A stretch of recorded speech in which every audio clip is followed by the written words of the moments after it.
کہانی انجوائے کے معزز سامعین، ہمارے چینل کو لائک کریں، سبسکرائب کریں، کومنٹس کریں۔ السلام علیکم۔ رات کافی گہری ہو گئی تھی اور لیاقت کافی پریشان تھا۔ معاملہ کچھ یوں تھا کہ وہ ایک دور دراز علاقے میں ایک پولٹری فارم پر کام کر رہا تھا،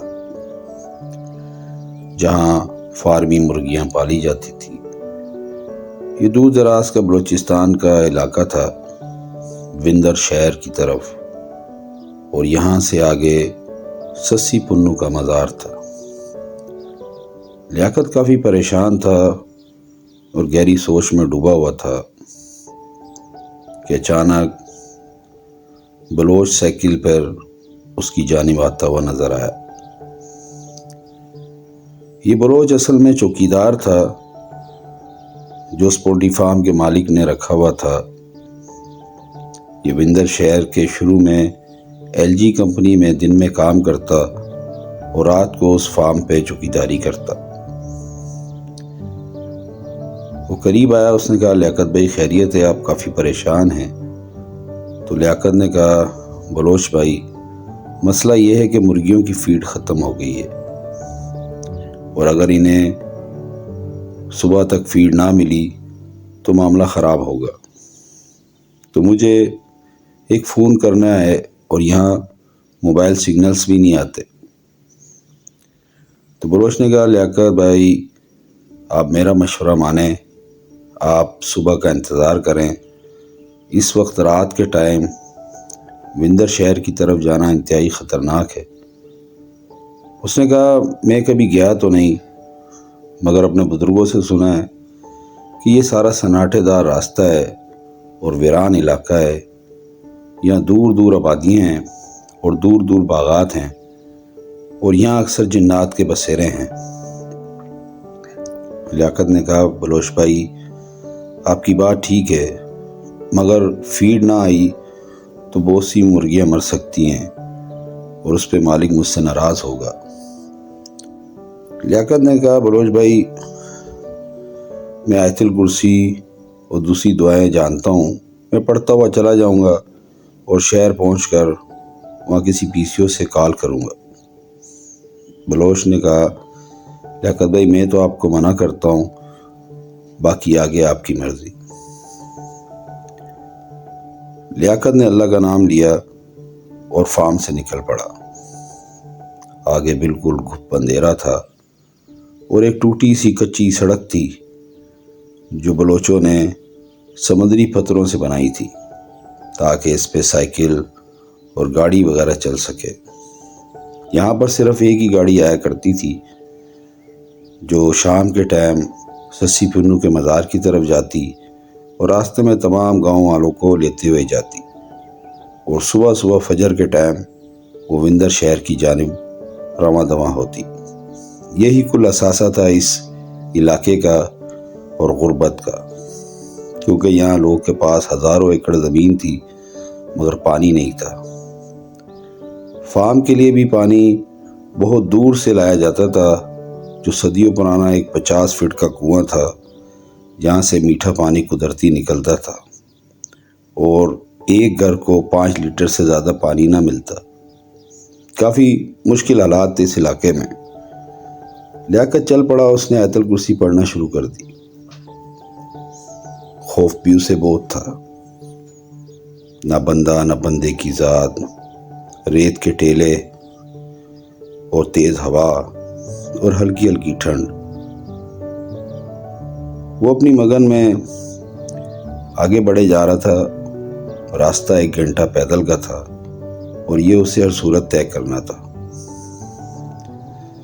ابھی وہ 20 منٹ ہی چلا تھا کہ اسے راستے میں ایک سانپ بیٹھا ہوا نظر آیا۔ سانپ کو دیکھ کے لیاقت چوکنا ہو گیا، کیونکہ بلوچستان میں اکثر ریگستانوں میں، نخلستانوں میں سانپ عام پائے جاتے تھے۔ لیاقت تھوڑی دیر وہاں کھڑا رہا اور سانپ کو جنبش کرتا دیکھتا رہا۔ کچھ ہی دیر میں سانپ ایک طرف ہو لیا جب راستہ صاف ہوا لیاقت آگے چل پڑا۔ ابھی وہ تھوڑا ہی آگے گیا تھا، اس کا دل بیٹھنا شروع ہو گیا۔ اس نے کہا اللہ خیر کرے، یہ کیا معاملہ ہے؟ اسے نہیں معلوم تھا کہ اب وہ ایک ایسی بستی میں داخل ہو چکا ہے جو اسے تو نظر نہیں آ رہی، مگر دراصل یہ جنات کی ایک بستی ہے جو ویرانے میں انسان نہیں دیکھ سکتا۔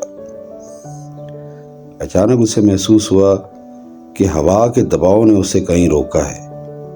اس نے اسے اپنا وہم سمجھا۔ اس نے اگلا قدم پھر بڑھایا تو اسے دوبارہ محسوس ہوا کہ ہوا اتنی تیز نہیں ہے، مگر ہوا اسے پھر دھکیل رہی ہے پیچھے کی طرف، جیسے کوئی دونوں ہاتھوں سے کسی کو روکتا ہے۔ لیاقت بڑا پریشان اور خوفزدہ تھا کہ اچانک اس کے سامنے ایک سفید چادر میں بزرگ نمودار ہو گئے۔ انہوں نے کہا بیٹا، میں جانتا ہوں تم آیت الکرسی پڑھ رہے ہو، اللہ کا کلام ہے، مگر آگے جانا تمہارے لیے مناسب نہیں۔ لیاقت نے کہا بابا جی، میں پہلے ہی خوف زدہ ہوں، آپ کہاں سے آ گئے؟ اس نے کہا بیٹا ڈرو نہیں، میری بات غور سے سنو۔ ہم جن ہیں، مگر ہم مسلمان جن ہیں، اور ہمارا کام ہے تمہیں آگے بڑھنے سے روکنا۔ یہ ویرانہ ہے، یہاں تمہارے ساتھ کوئی بھی حادثہ ہو سکتا ہے۔ لیاقت پھر خاموش ہو گیا، سوچ میں پڑ گیا۔ اس بزرگ نے کہا بیٹا، جہاں سے تم گزر رہے ہو یہ مسلمانوں کی بستی ہے اور یہ سب جن ہیں، مگر اس سے آگے جیسے ہی تم جاؤ گے وہ بستی ٹھیک نہیں ہے۔ اس کے بہت سے جن ہندو ہیں اور بہت سے دوسرے مذہبوں سے تعلق رکھتے ہیں، تو ہمارا کام ہے تمہیں روکنا۔ آیت الکرسی کی طاقت بہت ہے، ہم تمہارے کام میں اور اللہ کے معاملے میں مداخلت نہیں کر سکتے، آگے بیٹا آپ کا فیصلہ۔ لیاقت کچھ دیر سوچتا رہا، پھر اس نے کہا کہ آیت الکرسی میں تو بہت اچھی طاقت ہے، اگر یہ جن مجھ سے ڈر رہا ہے تو میں تھوڑا سفر رہ گیا ہے، وندر شہر پہنچ ہی جاؤں گا۔ وہ یہ سوچ ہی رہا تھا کہ اچانک اس کے سامنے جو بزرگ تھے وہ غائب ہو گئے۔